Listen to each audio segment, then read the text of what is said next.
ঈদে আমাদের অবশ্যই কাছের রাখতেই হবে, এটা একদম ঐতিহ্য আমাদের বয়স আছে। আর আমরা আরেকটা ছোট ছোট করি গ্রেড করেন।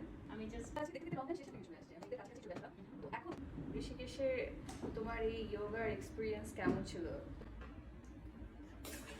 এবার হাফ লিটার মতো দুধ পানি দিচ্ছি।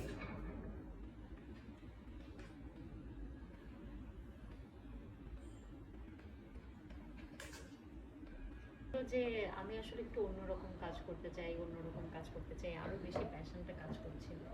তো সেই জায়গা থেকে মনে হচ্ছিল যে, আর এখন তো আমাদের জন্য আরেকটা প্ল্যাটফর্ম চলে এসেছে, ওটিটি চলে এসেছে। তো সেটার জন্য আমার যে ইচ্ছাটা, ফার্স্ট ডেতে আমার জন্য লেসন ছিল। আমি যখন আয়নাতে অভিনয় করলাম, আমার মনে আছে কবির আপু তার এক্সপিরিয়েন্স থেকে আমার জন্য যে শটটা চয়েস করেছিল, মেবি আমি যাতে নার্ভাস না হই।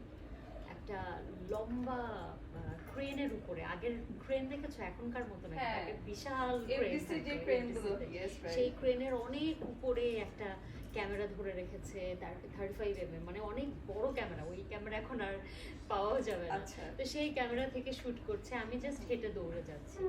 তো যখন আমি প্রথম শটটা দিলাম ভোর 7টার সময়, তখন আমার কাছে ওই ক্যামেরা এবং ক্রেন দেখে, এত বড় অ্যারেঞ্জমেন্ট দেখে আমার কাছে মনে হলো যে এখন থেকে আমার দায়িত্ব বেড়ে গেছে।